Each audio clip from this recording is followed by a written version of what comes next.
How big of a role does psychology play in retirement planning? As we all know, quite a bit. Hi, I'm John Sullivan, Editor-in-Chief of Investment Advisor magazine. I'm joined today by two experts with real insight into how clients behave just prior to and in retirement. Both happen to be top advisors themselves. Susan Hirshman is a longtime contributor to Investment Advisor and Wealth Manager Web. Her new book, Does This Make My Assets Look Fat? A Woman's Guide to Finding Financial Empowerment and Success, sprung from conversations with advisors she met while at JP Morgan, where she was in turn a vice president, planning strategist, managing director, and wealth advisor. Michelle Smith is a certified divorce financial analyst and also a certified financial planner. She is a divorce mediator, and her background includes 18 years of extensive experience in financial planning and investment management. Michelle is president of Smith Divorce Financial Strategies Group in New York City, and the co-founder of Alexander and James Company. Thank you both for joining me. Hi. Well, you know, couples that have been married for 30 or 40 years find that once retirement hits, they can't get along just because they're dealing with issues they never had to deal with before. What are some of the most common issues that you find when you're dealing with older, retired couples? I think the first issue has to do with lifestyle. And one spouse had a certain lifestyle, the other spouse was working perhaps all those years, and then you bring it together, and does it coincide? So that's the first question, is does their lifestyle, number one, coincide? And does it have to change during retirement? That's a big issue as well. Right. What about the dynamics of the household? You know, somebody who, one partner is working, the other one is not, and suddenly they're thrown together and have to spend, 24 hours a day. You know, it's what does retirement mean to each person? It's not dissimilar to when children leave the house for college and it's the empty nest. It's just a different version of it, and it's a little escalated because these people have been together since they're teenagers. They were married in the 60s and 70s, and there's 80 million baby boomers. They're getting divorced. Right. And it's a very strange time if both people haven't really talked about what retirement means. Exactly, and it's all about communication. Right. And so if the marriage is bad all the way through, when two people are home in this it was all almost the an time, escape to get to work. Exactly, Yeah. And when they're home, things tend to come to a head.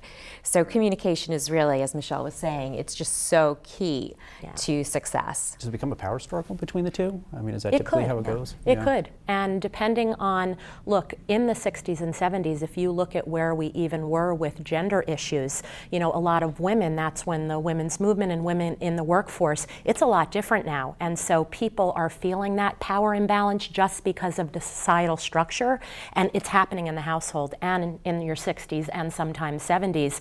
It's a little awkward to navigate. Yeah, I can imagine. Yes. Turning now to legacy issues, obviously advisors have to put on their counselor hat when they're dealing with multi-generational families. What are some of the most common issues that you find people are dealing with when they're looking to leave a legacy? I think the biggest issue I can sum up in one word, and that is control.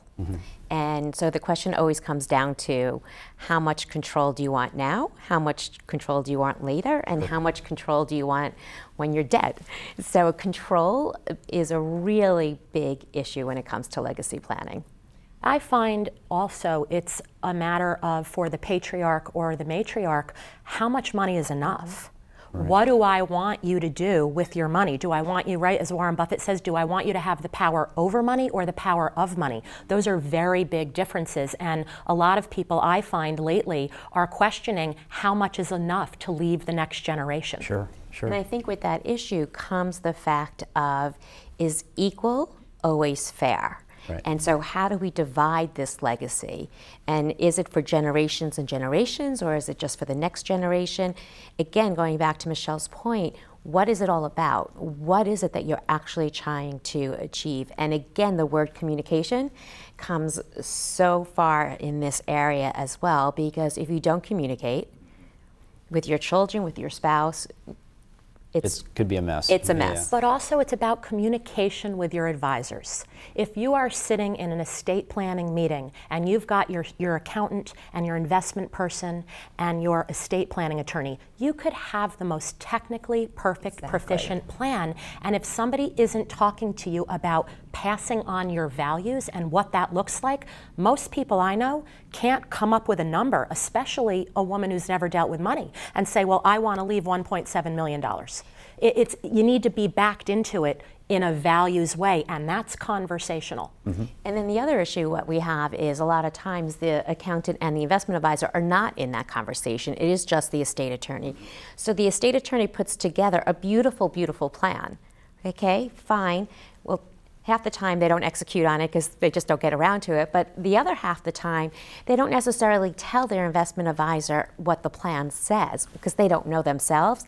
And so the investment advisor puts the money in a way or titles the money in such a way that it's not in line with what their estate planning documents say. So it is so incredibly important to have everybody at that table aware of what the right hand and the left hand are doing.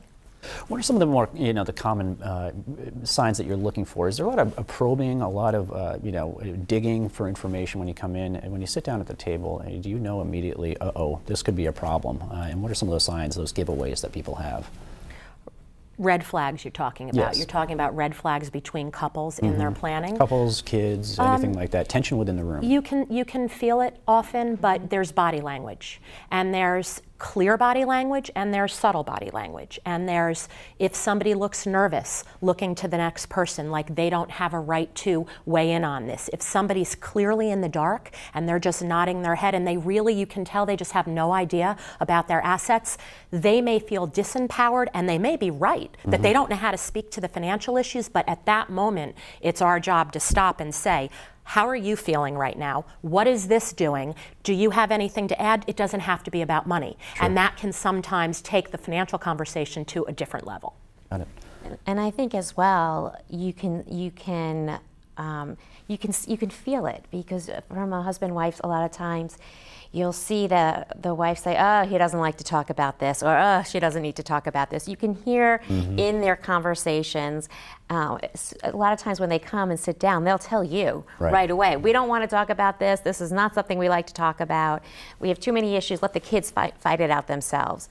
So they'll give you, some of the clues are, you have to look for, but some of the clues are very obvious right there. And the glazed over look. That's always a big trigger for me. When I see a glazed over, I'm not doing my job. Exactly. And I have to stop and figure out right at that moment, just off the cuff, how do I engage this person, because both people's perspectives are very relevant and equal.